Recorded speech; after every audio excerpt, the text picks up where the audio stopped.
Hello, I'm TheSuffolkRam from Round Nerds. Welcome to my review of Doctor Who Season 10, Episode 6, Extremis. There may be some minor spoilers ahead, so if you don't think spoiled, turn off now.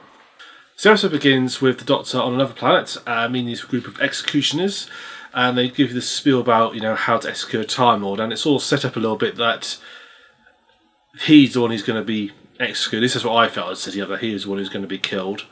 And then it's quite revealed quite quickly that, surprise, surprise, spoiler for the first 2 minutes of the episode, Missy is still around. And she is one who's due to be executed by the Doctor, basically.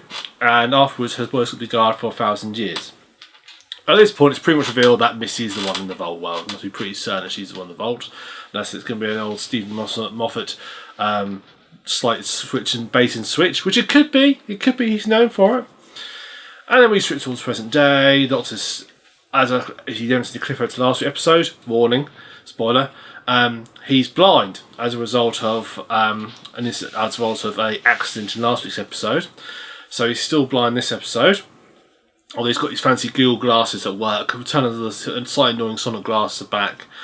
And it starts off with him basically first of all getting an email and then getting a visit from representatives of the Vatican and the Pope, or the Pope himself actually turns up, and they ask him to go and look at this book called the Veritas. And the Veritas, whoever reads it, commits suicide. And they want him to go read it for reasons not quite explained. They want him to commit suicide, apparently. So they decide to send him off, and off he goes. From that, we end up in a sort of a globe-trotting episode, and we spend most of it in the Vatican. We also have trips over to other parts of the world, Washington, obviously UK, and other parts of America as well. And he goes all over the place, and it's sort of a bit of a globe-trotting. It felt a bit like sort of I've never actually seen the Da Vinci Code, but it felt a bit like that from the trailers I've seen of the Da Vinci Code, except this one actually makes a certain degree of sense and isn't completely based on bollocks. Oh, sorry, swearing on that.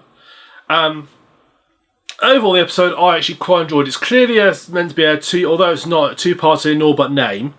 It felt like it was being set up. I like it was quite slow paced, very slow paced actually. It took a long time to sort of get to what's going on, and the way Bill and I do have to sort of go off on their own, which is why I like having sort of another couple of companions in the TARDIS, because they can go off on their own and do things, and I wait for everyone and then go off and doing their own exploration to find what's going on and realising the truth of the situation themselves.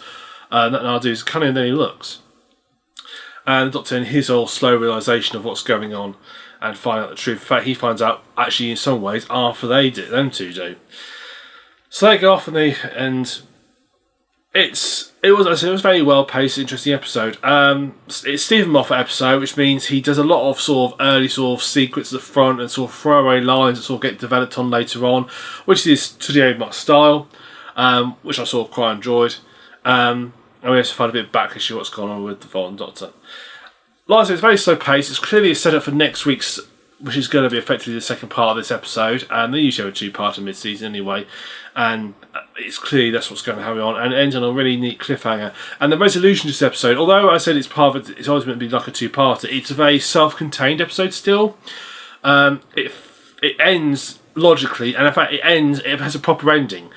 Apart from the sort of slight hang on at the end, you could actually just have it as a single episode and be done with it if you wanted to, which works quite neatly and quite well. Overall, I have to say I really quite enjoyed it. It's something that's nice, a bit of a change of pace from sort of more fast-paced running episodes, something a little bit different, a little bit more cerebral.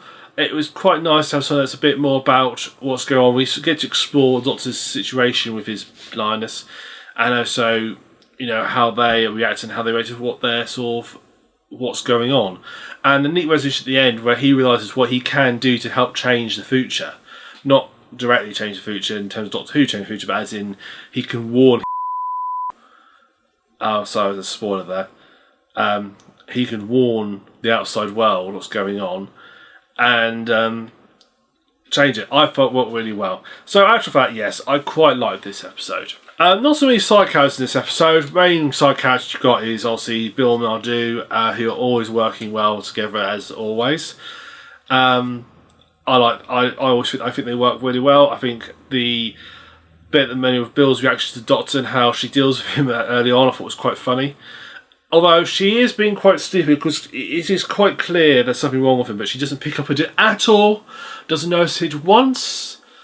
You know, it's so obvious there's something wrong with him, but she can't pick up at all, doesn't even question it. You know, what's going on with the Doctor, and why is Nadu keeping describing things? She doesn't question it at all, which I felt pushed the boundaries of knowledge a little bit, because she seems like quite a clever character, but somehow she seems to, every episode she doesn't have this slight idiotic moment, which felt a bit weird. The other characters in it are very sort of short-lived.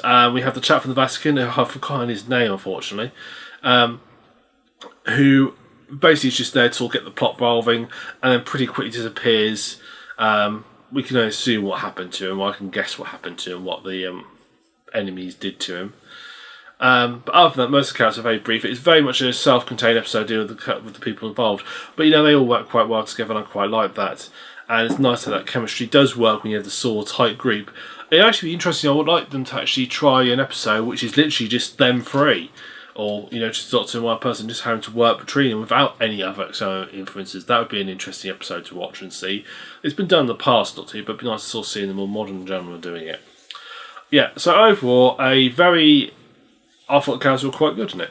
Production-wise, there is a lot of CGI stuff, so they've been keeping to quite well. The monster thought looked really quite good, quite clever. I like the whole sort of setting of it, was really nice. Written by Stephen Moffat, and he is notorious for his red herrings, which is why I'm still not totally convinced that it's Missy who's in the vault. I'm still totally convinced of that, because it just seems such a red herring for him to do that, and the fact that he didn't sort of, although you see him say, "Oh, let's put her in there," it doesn't sort of spell out. That seems a bit of a red herring to me, so I'm not totally convinced about that. As I like the globetrotting aspect of it, it reminds me a lot actually of a serial from Tom Baker's era called The Android Invasion. If you've seen that one, this episode has certain memories of it. So the Android Invasion combined with The Matrix is probably an interesting comparison.